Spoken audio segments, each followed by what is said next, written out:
El presidente ruso Vladimir Putin acaba de revelar, lo han podido escuchar aquí en Negocios Televisión, que van a colocar armas nucleares en Bielorrusia, desplegando armas nucleares rusas en Bielorrusia después de que se hayan completado ya los preparativos para las instalaciones donde se van a almacenar. Una realidad que se va a hacer efectiva entre el 7 y 8 de julio, en menos de un mes. Todo va según lo planeado, comentaba Putin en este discurso con su homólogo bielorruso Alexander Lukashenko en la reunión que han tenido hace apenas unos instantes celebrada en Sochi. El jefe ruso ha subrayado que tras los preparativos Moscú va a comenzar de inmediato las relaciones de despliegue de este tipo de armas en territorio bielorruso. Previamente, Lukashenko ya había comentado que Rusia había comenzado a trasladar partes de su arsenal nuclear a este país, aunque en este momento no se había llegado a confirmar.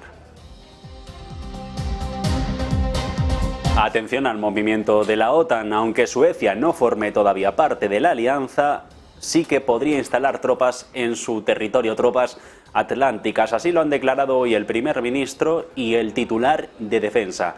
Aseguran que el gobierno ha decidido que las fuerzas armadas suecas pueden emprender preparativos con la OTAN y que los países OTAN pueden permitir futuras operaciones conjuntas. Dicen que todos estos trabajos van a permitir un asentamiento temporal de los equipos y personal extranjero en territorio sueco y que la decisión envía una señal clara a Rusia, reforzando la defensa sueca. Las circunstancias de la rotura esta semana de la presa de Kayovka no están aún del todo aclaradas, por lo que es prematuro considerar esta catástrofe un crimen de guerra. Aún es pronto para examinar la cuestión de si se ha cometido o no este crimen, aseguraba esta misma mañana un portavoz de Naciones Unidas que, por cierto, hacía un llamamiento a esta agencia para que se lleve a cabo una investigación independiente e imparcial del desastre en el curso del río Níper. Y en unas horas tiene previsto anunciar el Pentágono, según Bloomberg, un paquete de armas a largo plazo para Ucrania, con gran cantidad de municiones de defensa aérea valoradas en más de 2.000 millones de dólares. El dinero que se va a otorgar en el marco de la Iniciativa de Asistencia para la Seguridad de Ucrania va a financiar la compra de los lanzamisiles y misiles Hawk y 2 tipos de otros avanzados de defensa aérea Patriot. Esto aunque los tanques Leopard ya empiezan a aparecer en el campo de batalla en plena contraofensiva de Ucrania. Estos tanques alemanes ya están avanzando hacia el sur de Tomak, en la zona ocupada ucraniana, y aparecieron en fotografías publicadas por varios blogueros militares rusos en las últimas horas. Las imágenes tomadas del Ministerio de Defensa ruso muestran una columna de vehículos entrando en acción y al menos uno siendo completamente destruido.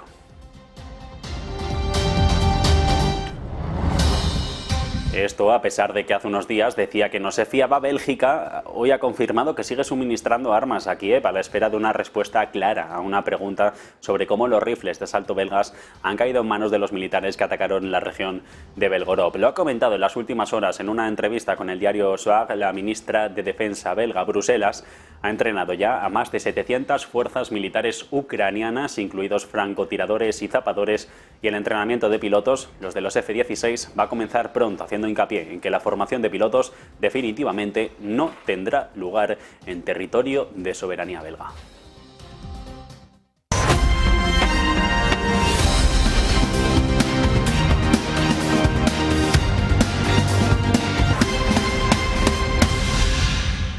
¿Qué tal? ¿Cómo están? El anuncio ha sido realidad hace apenas unos instantes. Lo han podido seguir aquí en Negocios Televisión. El presidente ruso Vladimir Putin revela que va a haber armamento nuclear ruso desplegado en tierras de soberanía bielorrusa, después de que se hayan completado ya los preparativos para las instalaciones donde se van a almacenar. Se espera que la finalización de esos trabajos se lleve a cabo entre el 7 y 8 de julio, en una hoja de ruta que va según lo planeado, tal y como ha comentado Putin en una reunión con el homólogo bielorruso Alexander Lukashenko, celebrada en la ciudad de Sochi. El jefe de gobierno ruso ha subrayado que tras todos estos preparativos, Moscú va a empezar de inmediato esas relaciones y medidas relacionadas con el despliegue de este tipo de armamento nuclear en territorio de soberanía bielorrusa. Previamente, Minsk, en voz de Lukashenko, ya había afirmado que Rusia había comenzado a trasladar algunas partes del arsenal nuclear a su país, aunque de momento no se habían confirmado su recepción. Las circunstancias de la ruptura esta semana de la presa de Kayovka no están del todo aclaradas, dice Naciones Unidas, por lo que es prematuro considerar todo este ataque una catástrofe, un crimen de guerra. Aún es pronto, dicen, para examinar si se ha cometido o no este ataque en el marco del conflicto bélico, según aseguraba un portavoz de Naciones Unidas esta misma mañana, que por cierto hacía un llamamiento también a esta agencia para que se lleve a cabo una investigación independiente e imparcial del desastre en el curso bajo del río Níper. Además, desde Naciones Unidas piden a las autoridades rusas que permitan el acceso de varias agencias internacionales y de organizaciones humanitarias a los territorios ocupados por Rusia en la zona abnegada por el agua, con el fin de conocer los efectos de la rotura de la presa también en la margen izquierda del río. De momento, conteos oficiales: 62.000 personas evacuadas, 80 localidades bajo el agua y un nivel de agua dentro de esta presa que se ha reducido ya en más de 4 metros. Y esto cuando Ucrania dice tener las pruebas de que Rusia fue la culpable del sabotaje a la presa de Kayovka. La inteligencia de este país ha publicado en las últimas horas una grabación que probaría el sabotaje ruso por parte de los autorizados por el Kremlin. Más detalles, Eva Villanueva. 2, 1... Muy buenas. Ucrania tiene las pruebas que culpan a Rusia del sabotaje de la presa de Kayovka. La inteligencia ucraniana ha publicado una grabación que probaría el sabotaje de las tropas rusas en esa presa clave para la refrigeración de la planta nuclear de Zaporille, cuya destrucción esta semana ha desatado una catástrofe humana y medioambiental en medio de las inundaciones, además de despertar la alerta en torno a la central nuclear la más grande de Europa. La grabación del Servicio de Seguridad de Ucrania recoge una conversación entre dos soldados rusos en la que los participantes dicen tener conocimiento de la presencia de un grupo de sabotaje ruso que voló la presa de Kayovka para asustar a los ucranianos. La conversación publicada por el Servicio Secreto de Kiev apunta, dice, no son ellos, en referencia a los ucranianos, quienes han atacado, y apunta como un grupo de sabotaje. Esa voz recogida dice, un grupo de sabotaje nuestro está allí. Dice, querían asustarles con la presa, pero el plan ha salido peor de lo que planearon. En esa grabación, los dos soldados también describen las inundaciones, el crecimiento del nivel del agua y la destrucción causada en la zona ocupada por Rusia por el desbordamiento provocado por la destrucción de la presa y de la central hidroeléctrica de la que formaba parte. Todo esto cuando en unas horas tiene previsto anunciar el Pentágono, según Bloomberg, un paquete de armas a largo plazo para Ucrania con gran cantidad de municiones de defensa aérea valoradas en más de 2.000 millones de dólares. El dinero que se otorgará en el marco de la iniciativa de la asistencia para la seguridad de Ucrania va a financiar la compra de lanzamisiles y misiles Hawk y 2 tipos de misiles avanzados en defensa aérea Patriot. Desde que se lanzaran las tropas del Kremlin sobre Ucrania, la administración de Joe Biden y el Congreso de los Estados Unidos han autorizado el envío de más de 75.000 millones de dólares en asistencia, incluido el apoyo militar, humanitario y financiero, según cálculos que ha hecho públicos el Instituto de Investigación alemán Kiel. De hecho, y lo pueden ver en un gráfico que van a poner ahora nuestros compañeros en pantalla, la ayuda militar total, desglosada por partidas, se calculan en unos 46.600 millones de dólares. El financiero, es decir, esas ayudas presupuestarias, estarían sobre los 27.000 millones, y lo que menos se manda es dinero para ayuda humanitaria, 3.900 millones para atención médica y apoyo a los refugiados.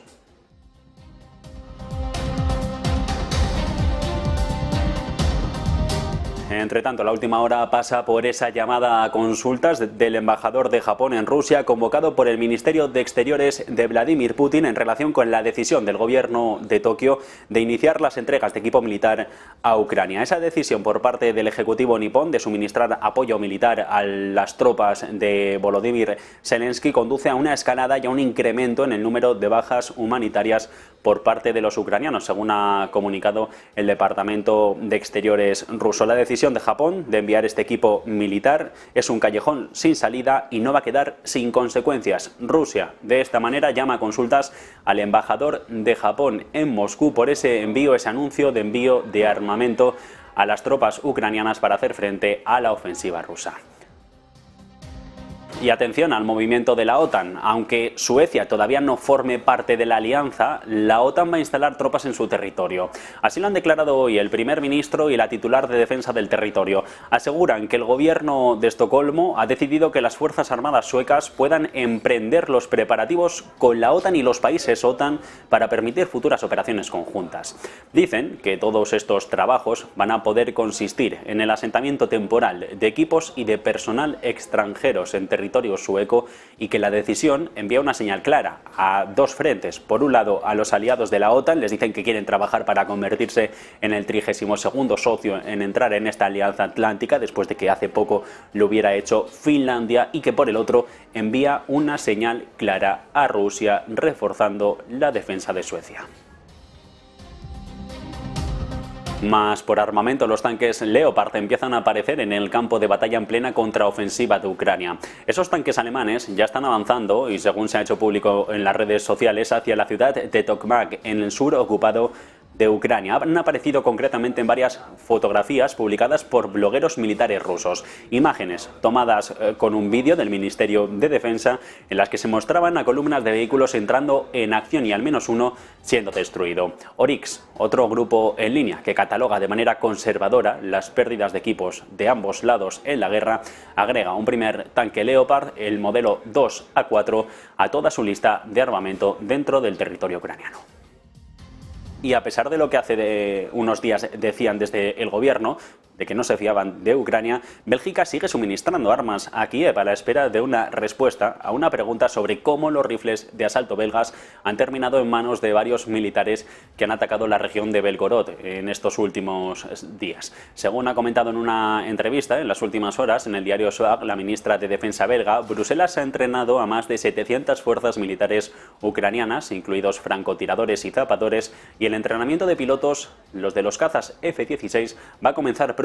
Se ha querido hacer hincapié aquí en que esta formación de pilotos, eso sí, no va a tener lugar en territorio de soberanía belga. Y 6 barcos pesqueros rusos están retenidos ilegalmente en astilleros noruegos. Es la denuncia que ha lanzado en las últimas horas el jefe de la Agencia Federal de Pesca en un movimiento en el que están hablando de las restricciones que los noruegos han introducido, que son ilegales para la reparación de los barcos rusos de pesca. Admite Moscú que espera que se reparen y que se puedan ir, ya que de lo contrario sería una incautación de la propiedad de un país soberano extranjero. La ONU intenta ahora salvaguardar el acuerdo del grano mediante una nueva ronda de consultas con Rusia, aunque Moscú ya ha dicho que no existen motivos actuales para la renovación de este pacto militar. Rusia insiste a principios de mes en que va a limitar la exportación de cereal ucraniano mientras no se faciliten algunas de sus reivindicaciones. Entre ellas se destaca esa petición de que se haga más fáciles, se fomenten las exportaciones de amoníaco para la producción de fertilizantes a través del país vecino y utilizando una tubería, la que une Toliati con la localidad de Odesa, unos 2.400 kilómetros que separan la zona productora rusa del Volga con el gran puerto ucraniano en el Mar Negro. Tras la invasión contra Ucrania, esta vía, hay que recordarla, esta vía de transporte quedó completamente paralizada y esta misma semana Rusia llegó a acusar al país vecino de sabotear el tramo de la tubería en la región de Yarkov. Ahora es cuando no se va a repetir, en todo caso, un nuevo incidente como el de la invasión de Bahía de Cochinos. La Casa Blanca niega la máxima y que China esté construyendo una base de espionaje en Cuba. Marta Vilar. Estados Unidos lo niega, ha rechazado ese informe de que el gobierno de China ha llegado a un acuerdo secreto con Cuba para establecer allí en la isla una base de espionaje que apuntaría también a las bases y comunicaciones militares de Estados Unidos. Ha sido el portavoz del Consejo de Seguridad Nacional de la Casa Blanca, John Kirby, el que lo ha negado, aunque eso sí, no ha especificado si el informe era falso en su totalidad o solo una parte. Recuerden que fue ayer cuando el Wall Street Journal aseguraba que China y Cuba habían llegado a un acuerdo secreto para establecer una instalación de espionaje en la isla y citaba fuentes de funcionarios estadounidenses que estaban familiarizados con el asunto, que decían que Pekín estaba pagando varios miles de millones de dólares por esa base en Cuba. La instalación podía permitir a los servicios de inteligencia de China escuchar a escondidas las comunicaciones electrónicas en todo el sureste de los Estados Unidos, donde se encuentran muchas de sus bases militares. Gracias, Marta. Precisamente a lo largo de estas últimas horas, Pekín también se ha pronunciado sobre este asunto, sobre esta posible instalación de una nave de espionaje china en territorio cubano para tratar de espiar a menos de 100 kilómetros de Florida, para tratar de espiar a la zona sureste de Estados Unidos. En cualquier caso, volviendo a China, el Departamento de Exteriores niega que el gobierno de Xi Jinping haya llegado a un acuerdo con La Habana para instalar esta base de espionaje, pero más allá del desmentido, subraya nuevas críticas contra Washington. Eva Villanueva, ¿qué tal? Muy buenas. El Ministerio de Exteriores de China ha negado que el gobierno de Xi Jinping haya llegado a un acuerdo con Cuba para establecer una base de espionaje en la isla. Pero más allá del desmentido, ha subrayado y ha disparado las críticas contra los propios Estados Unidos. En concreto, ha dicho que difundir rumores y calumnias es una táctica común del que ha llamado el imperio hacker de los Estados Unidos. Desmentido que llega después de que el diario The Wall Street Journal informase de la instalación de una base de espionaje chino en Cuba, citando a funcionarios estadounidenses. Según el artículo, esta base permitiría a Pekín, al gobierno comunista de Xi Jinping, recopilar comunicaciones electrónicas del sureste de los Estados Unidos, hogar de muchas bases militares norteamericanas, así como monitorear el tráfico de barcos. La información, desmentida ahora por Pekín, apuntaba a que China habría llegado al acuerdo con Cuba a cambio del pago de varios miles de millones de dólares. En torno a esta publicación, el portavoz de Seguridad Nacional, John Kirby, decía este jueves que el informe no era exacto, pero lo que no decía lo que pensaba, que era inexacto. Ahora Pekín lo rechaza y acusa de imperio hacker a los Estados Unidos. Gracias, Eva. El nuevo equilibrio económico entre China y Rusia está ahora en Asia Central. Se desplaza poco a poco hacia Pekín y un buen ejemplo de ello es el cambio que se está gestando en Kazajistán, un aliado tradicional de Rusia que, sin embargo, está cada vez más cerca del gobierno chino. El gobierno de Kazajstán espera que su vecino oriental se sitúe en la cima de la región a medida que las sanciones internacionales por la invasión ucraniana llevan al Kremlin a transformar el comercio en toda la región y sus relaciones con el comercio. Cuenta Bloomberg que las sanciones financieras y económicas que han marginado a Rusia y desviado los flujos comerciales están creando una oportunidad directa para China. De aquí a final de década se espera que el volumen de comercio de Kazajstán con China supere a todo el de la Unión Europea en su conjunto.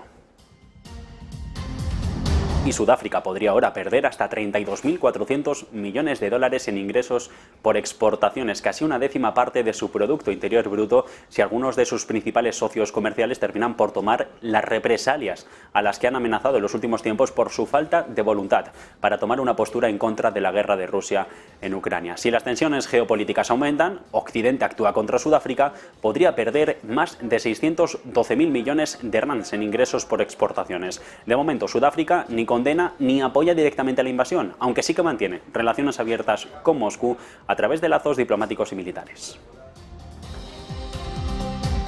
Rusia extiende su política monetaria, mantiene estáticos los tipos de interés en la pausa más larga de los últimos 7 años, a medida que el supervisor de Moscú se vuelve cada vez más escéptico sobre los riesgos de inflación en un momento de fuerte gasto público por la guerra. El punto de referencia lo mantiene hoy el Banco de Rusia en el 7,5%, está ahí desde septiembre.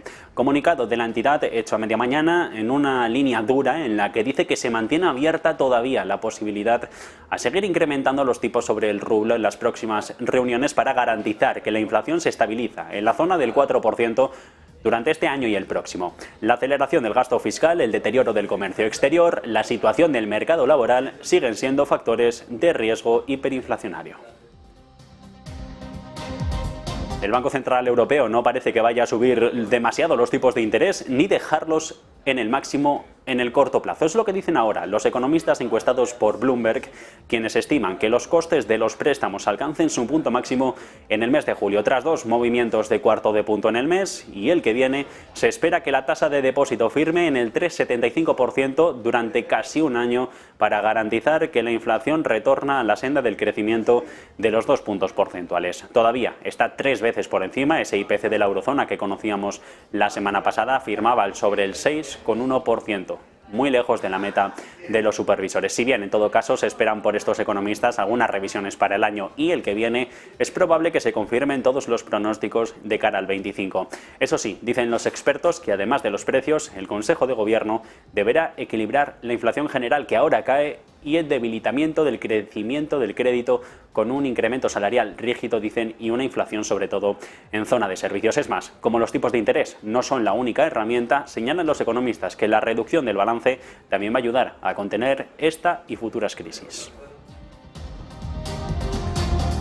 Y lo adelantábamos hace un par de días aquí mismo en Negocios Televisión y ahora es Recep Tayyip Erdogan, el presidente de Turquía, el que confirma el nombramiento de una nueva gobernadora para su Banco Central. Hatice Gaye Erkan, economista y ejecutiva bancaria en Estados Unidos, de hecho, ex codirectora ejecutiva del First Republic Bank y de Goldman Sachs, estará al frente del supervisor turco. Vamos a analizar un poco más en profundidad este perfil que tiene el trabajo de momento, así sobre el titular, de evitar un nuevo desplome histórico de la libra. Marta Vilar, ¿qué tal? Muy buenas tardes. Muy buenas tardes, Javi. Pues efectivamente, y lo hace con una inflación en Turquía que está en el 39% y con unos tipos de interés que, al contrario de lo que podemos pensar, están en el 8,5%, porque Turquía es conocida por seguir lo contrario a lo que dicen los libros de política monetaria y bajar los tipos o mantenerlos en un nivel relativamente bajo respecto a cómo está la inflación, que está en el entorno del 40%. Decía su nombre, Hatice Gaye Erkan, es la primera mujer que se va a convertir en gobernadora del Banco Central de Turquía y va a ser la quinta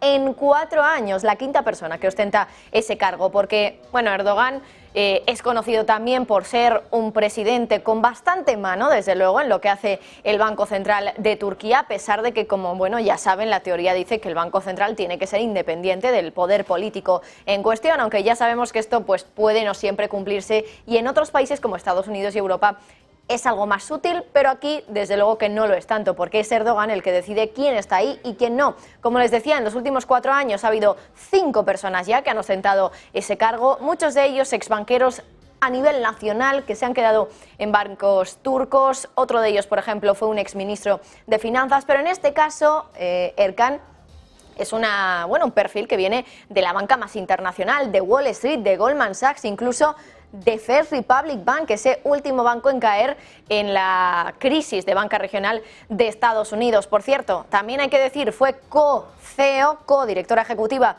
de First Republic Bank, y lo fue durante solo unos meses, desde el mes de junio de 2021 hasta el mes de diciembre de ese mismo año. Así que apenas 6 meses, a pesar de que se pasó más de 7 años dentro del banco First Republic Bank, pero lo hizo como presidenta y como miembro del consejo directivo. Así que veremos si en este caso Erdogan también convence a este perfil, como digo, más internacional, para seguir de nuevo su política monetaria, particular, se puede decir, en Turquía, que se basa básicamente en bajar los tipos de interés o no subirlos más bien para hacer que la inflación caiga. De momento está cayendo, es cierto, pero todavía se sitúa casi en el 40%.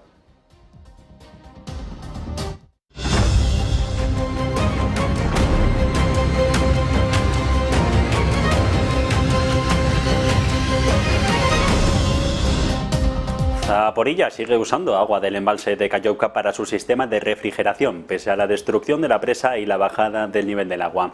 A pesar de la disminución del volumen del agua, contenida en algo más de 4 metros, desde que la presa fuera destruida el pasado martes, la planta nuclear sigue empleando esta agua bombeada para enfriar los 6 reactores del complejo. En un comunicado de este viernes, el Organismo Internacional de la Energía Atómica calcula que es probable que se pueda seguir bombeando, aunque el nivel descienda a unos 11 metros o posiblemente menos. La central se encuentra apagada, pero los 6 reactores y el combustible usado aún requieren agua para enfriarse, lo que evita, eso sí, una posible liberación de material radioactivo, aunque a día de hoy la situación general de la planta sigue siendo precaria, potencialmente peligrosa. El organismo pide más tiempo antes de la posible transición de suministros a otros de energía alternativos. Las exportaciones rusas de petróleo y derivados a la India y China aumentan 19 veces, al caso de Nueva Delhi 28% si miramos a Pekín en el último año tras redirigir sus suministros de Europa a Asia por las sanciones occidentales. Además, los envíos a la India de derivados de petróleo desde Rusia se duplican el pasado año hasta superar los 6 millones de toneladas. Anuncio del viceprimer ministro ruso que llega después de que su país haya aumentado su producción de crudo un 2%, superando los 535 millones de toneladas, con exportaciones que repuntan sobre un 7,6% pese a las sanciones del G7, la Unión Europea y otros países a su crudo y varios derivados por la guerra en Ucrania. En el marco de la desconexión, la energía eólica y solar superan por primera vez la generación fósil en la Unión Europea. Casi un tercio de la electricidad que se ha generado estos últimos días supera a la derivada de los combustibles fósiles, que generaron mínimos históricos, 27%. Nuevo hito que se debe al crecimiento de la solar, al buen comportamiento de la eólica y sobre todo a una demanda decreciente de la electricidad. Mientras entramos en el verano, todavía las temperaturas no acusan lo suficiente como para mantener activos los aires acondicionados. El mínimo histórico de generación de carbón en mayo se sitúa justo por debajo del récord anterior, estableciendo durante los cierres de la pandemia, cuando el carbón generó algo más del 10% de la electricidad de la Unión Europea. Estamos hablando de abril del 2020. El gas fósil registró la cuota más baja de generación desde 2018, con solo el 15% de la electricidad de la Unión en todo el mes de mayo. Y ojo a esto, el consejero delegado de Enel, Flavio Cattaneo, se incorporará al máximo órgano de la administración de Endesa, la filial española de la que la italiana controla hasta el 70% del accionariado. De este modo, el nuevo jefe de la eléctrica del país vecino, impuesto por el gobierno de Giorgia Meloni por esa estatalidad de varias empresas energéticas, sobre todo italianas, asumirá la vacante pendiente tras la salida de Francesco Starace y abre las puertas a que el Consejo de la española mantenga una estructura similar a la que tenía hasta el momento, con ejecutivos de la italiana como consejeros dominicales. Está por ver qué pasaría con su consejero delegado, con José Bogas. La eléctrica ha iniciado ya la revisión también del plan estratégico que tiene que presentar este próximo mes de noviembre. La intención de la italiana es aglutinar los datos de los negocios el próximo agosto para poder fijar los nuevos objetivos del grupo, por lo que la lógica marca que los relevos que se vayan a adoptar se realicen antes del verano para poder implicarse plenamente en la elaboración de los futuros planes de la compañía y poder cerrar cuanto antes algunos de los temas que todavía tienen pendientes.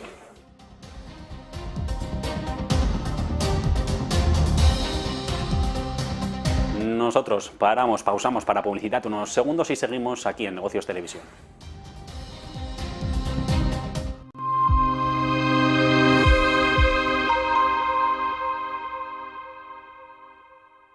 Ven al Torreón, estamos en El Pardo, un espacio único en plena naturaleza.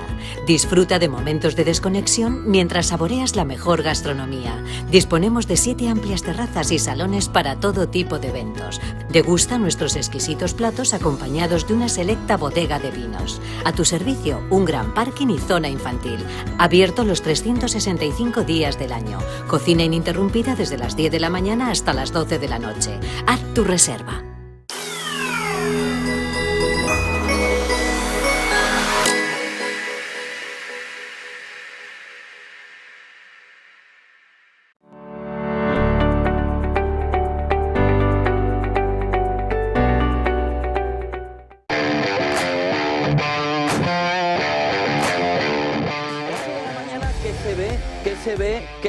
¿Qué se ve?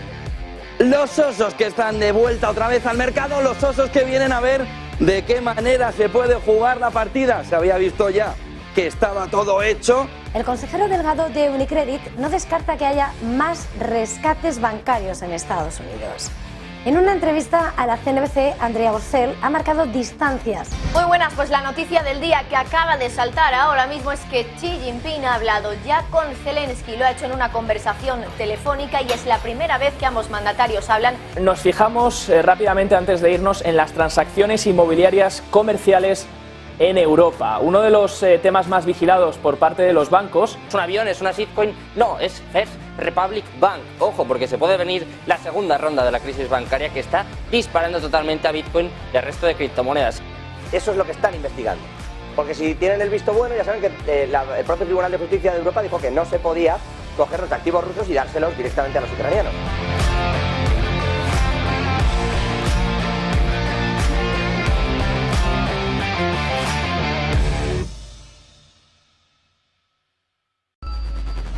Localizarnos ahora es más fácil. La economía a tu alcance. Empresas, inversiones, tecnología. Ya en la app de Movistar. Vive la economía. Negocios Televisión.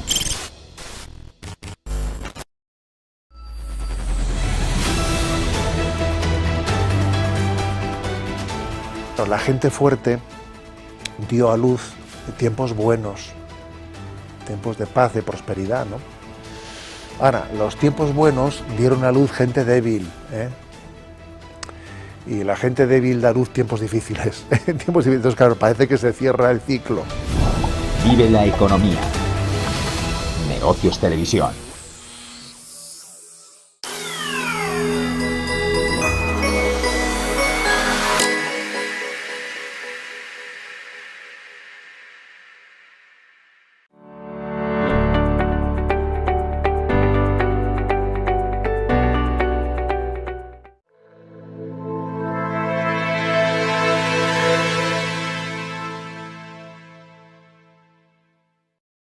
Son los que pasan de las 2:30 de la tarde, hora peninsular española, hora menos si nos sintonizan en señal desde Canarias. Alemania advierte que los estados de la Unión Europea no están consiguiendo salvar sus diferencias en las polémicas conversaciones sobre la reforma de las reglas fiscales del bloque, lo que reduce las esperanzas de un acuerdo para finales de este año. Es el titular de Finanzas, Christian Lindner, en declaraciones a Financial Times, sugiriendo que Berlín no retrocede ante las demandas de una reducción más pronunciada de la deuda pública, preparando el escenario para un enfrentamiento con países como Francia o Italia que quieren un régimen más flexible. Dice que todavía no hay una solución que convenza a todos los países del bloque. De hecho, la Comisión Europea quiere una revisión del Pacto de Estabilidad y Crecimiento que por primera vez permitiría alcanzar acuerdos de reducción de deuda directamente entre Bruselas y las capitales nacionales. Sin embargo, Alemania desconfía de darle a la Comisión demasiado margen de discreción en las negociaciones bilaterales y preferiría reglas más firmes. La aplicación de las presupuestarias existentes se ha suspendido desde los primeros meses de la pandemia, pero se van a reactivar, ya todo está previsto para el próximo año. Recordamos, 60% de deuda sobre PIB, 3 puntos porcentuales sobre el déficit. Y ya son 75 los gigantes de la industria alimentaria que van a bajar los precios en Francia, empresas que fabrican y que venden el 80% de lo que consumen todos los franceses. Marta Vilar, ¿qué más sabemos de lo que ha comentado el ministro Bruno Le Maire? El ministro de Economía de Francia, Bruno Le Maire, asegura que 75 de las grandes empresas del sector alimentario se han comprometido a bajar los precios de cientos de productos a partir del mes que viene, julio, pero no solo se va a quedar en un compromiso, también va a traer sanciones el hecho de incumplir con ese compromiso. Le Maire ha anunciado que a partir de julio van a bajar los precios de algunos productos y que habrá controles y sanciones para quienes no respeten las normas. Han mencionado, por ejemplo, la pasta, las aves de corral, el aceite, entre esos productos que van a estar en ese grupo de productos de precio reducido después de este acuerdo. Se anuncia este acuerdo también, por cierto, un día después de reunirse con 75 empresas que fabrican y venden el 80% de lo que comen los franceses. Ha dicho que la lista con los cientos de productos afectados se va a publicar la semana que viene. También ha advertido que si algunas empresas alimentarias no cumplen con sus compromisos, ya no es que solo se vaya a sancionar a esas compañías, sino que también se les va a exponer, se va a revelar cuáles son sus nombres al público. Hay que recordar que también en Francia la inflación se enfrió un poquito más de lo esperado el pasado mes de mayo, hasta su nivel más bajo en un año, hasta el 6%, y se moderaron el aumento de los precios de la energía, pero también el de los alimentos. Los precios de los alimentos han subido un 14% el mes pasado, tras un repunte récord de casi el 16% en marzo. El debate de la prohibición de los vuelos de corto radio sigue coleando aquí en Europa. El veto del gobierno de Francia a 3 rutas de menos de 500 kilómetros de distancia con alternativa por tren, o la coincidencia con el anuncio de una ruta de este estilo entre Barcelona y Toulouse, ha disparado la polémica al otro lado de los Pirineos. Hablamos de España y las aerolíneas temen ahora que pueda generalizarse en nuestro país. El temor a que esa discusión pueda entrar en la agenda de la campaña electoral de cara a las generales del 23 de julio e incluso extenderse a las reuniones de la presidencia de la Unión Europea ha activado al sector en su conjunto, dispuesto a hacer de lobby, de grupo de presión para defender sus intereses. El último análisis de PwC concluye que las 5 rutas susceptibles de ser sustituidas por el tren de alta velocidad para llegar a Madrid, Barcelona, Valencia, Alicante, Málaga y Sevilla han aportado a las arcas de las empresas más de 300 millones de euros, generando 6.000 puestos de trabajo a tiempo completo en el último año. El impacto directo del sector de la aviación se cifra en 130 millones, mientras que los restantes 200 procederían de otros complementarios como la hostelería o la restauración. Donald Trump, acusado ahora por negarse a devolver documentos clasificados encontrados en su casa de Florida. Se trata de una acusación en la Corte Federal de Miami extraordinaria, ya que nunca antes un expresidente de los Estados Unidos de América había sido acusado de cometer delitos federales. Es probable que esta noticia cambie la carrera presidencial para el candidato republicano a llegar a la Casa Blanca en esa cita con las presidenciales con el despacho Oval en el 24, y es que implica que Trump va a poder enfrentarse a una pena de prisión o incluso la inhabilitación para ocupar cargo público dependiendo de qué sea condenado. La acusación presentada bajo sello contiene 7 cargos, incluida la retención deliberada de información de la Defensa Nacional, la ocultación corrupta de documentos, la conspiración para obstruir a la justicia y hacer declaraciones falsas, según ha comentado a varios diarios norteamericanos una de las fuentes implicadas en la operación. El documento podría hacerse público esta misma tarde.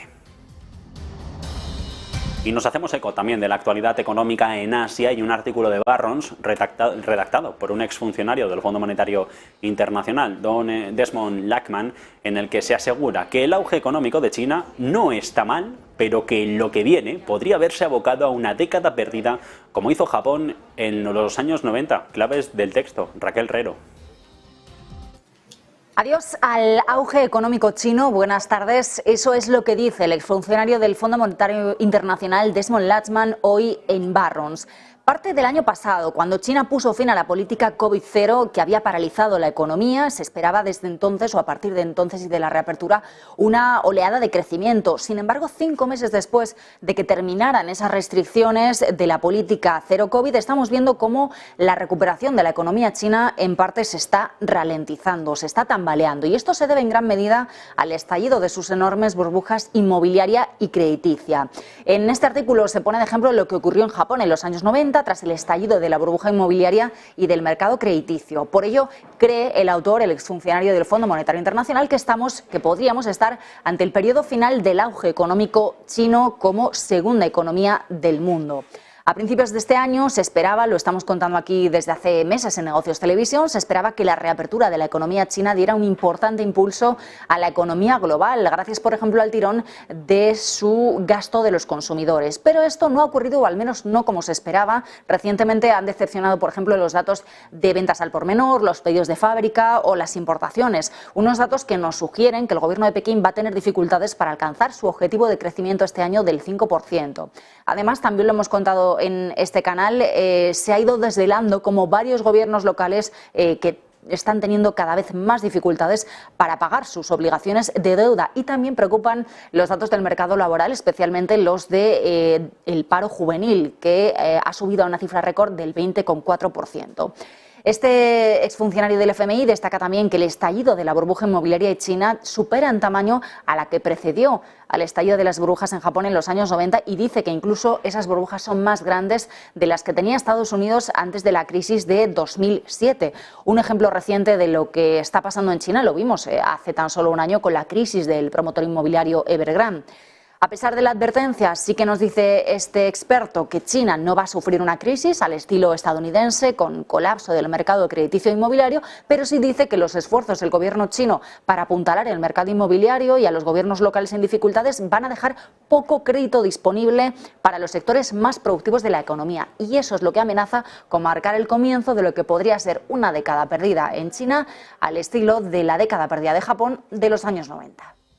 Gracias, Raquel. La inflación en China se mantiene en niveles bajos en mayo, pero la economía mantiene la guerra por recuperarse, incluso tras levantar las medidas del bloque COVID. La inflación mayorista, los precios al productor caen un 4,6%, marcan el recorte más pronunciado en este dato interanual de los últimos 7 años, concretamente desde 2016, cuando se experimentó una caída del 7,2%.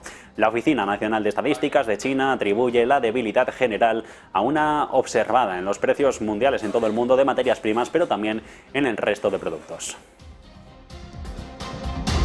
Se acrecienta el culebrón bancario en Europa. Suiza y UBS suscriben el acuerdo por el que las arcas públicas cubrirán hasta 9.000 millones de francos suizos en posibles pérdidas de una cartera de activos de Credit Suisse, y que entrará en vigor una vez completada la adquisición de esta entidad por su rival, algo que podría suceder tan pronto como este próximo lunes. Según las condiciones pactadas en este acuerdo de protección frente a pérdidas, la garantía pública surtirá efecto solo si las pérdidas derivadas de la realización de estos activos superan los 5.000 millones de francos suizos. De esta manera, UBS soportaría un primer impacto equivalente a aproximadamente el 3% de los activos combinados del banco fusionado, y que incluye principalmente préstamos derivados, activos heredados y productos estructurados de la unidad non-core de Credit Suisse. Como contraprestación, UBS va a pagar al gobierno federal helvético una tarifa de garantía consistente en un pago inicial por el establecimiento de 40 millones de francos. Y por cierto, que Credit Suisse es noticia también por la búsqueda de la venta de su negocio de acciones de títulos de renta variable en China. Afirma que mantenían operaciones a través de una joint venture y que ahora quiere suprimir por la adquisición de UBS. Cuenta la agencia Reuters que de momento quien ha parecido mostrar interés habría sido Citigroup, con la esperanza de incrementar la presencia del negocio del gigante asiático. Descarga que se provoca por la legislación china, y es que de acuerdo a las regulaciones, una entidad no puede tener dos licencias de negociación de propiedad mayoritaria. UBS ya tiene una participación del 67% en una empresa de valores con gestión de activos de propiedad estatal china. Acer envía hardware de computadoras a Rusia a pesar de decir que suspendería todos sus negocios con este país. El fabricante de computadoras con sede en Taiwán suministró al menos 70 millones de estos dispositivos informáticos al gobierno de Moscú entre el 8 de abril del año pasado y el 31 de marzo de este, después de decir que terminaría por cerrar todas estas relaciones. Los registros muestran que el equipo producido por Acer de suministro a Rusia se hizo a través de una subsidiaria registrada en Suiza y una serie de servicios de entrega por orden de esta firma. Se trataba de artículos restringidos en el momento de la exportación por el régimen de sanciones suizo que refleja el de la Unión Europea. En un comunicado, el 8 de abril del año pasado, se decía que debido a los acontecimientos recientes, Acer suspendería todo su negocio. Datos aduaneros dicen que solo en el caso de Acer se estaría incumpliendo. Empresas españolas compiten por participar y controlar el plan ferroviario israelí. Teherán ha cerrado en las últimas horas el plazo para presentar las ofertas con las que construir la nueva línea de tranvía que unirá las ciudades de Haifa y Nazaret.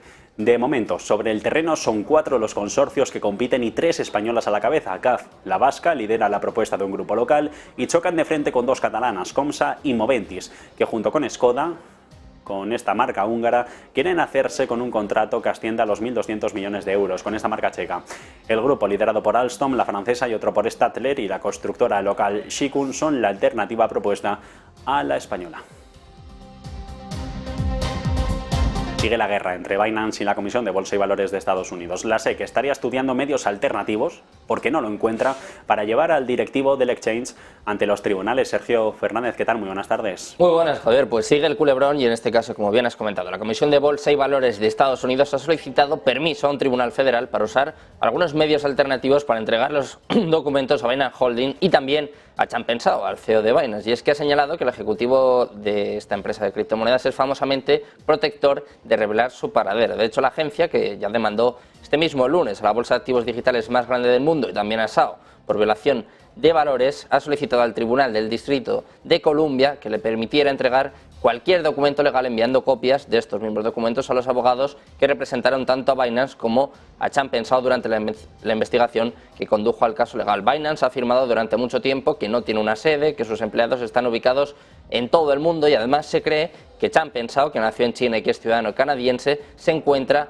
recientemente en Dubái. Cabe recordar que la SEC demandó tanto a Binance como a SAO y a la entidad estadounidense afiliada Binance US por un flagrante desprecio de las leyes de valores de Estados Unidos, incluidos el mal manejo de los fondos de los clientes y el engaño de los inversores y los reguladores, como parte de una represión cripto cada vez mayor tras una ola de explosiones el año pasado, incluido, por ejemplo, el colapso del intercambio FTX liderado por Sam Bankman-Fried. CZ se encuentra en paradero desconocido y en este caso la SEC, la Comisión de Bolsa y Valores de Estados Unidos, ha pedido buscar medios alternativos para poder entregarle los documentos. Javier.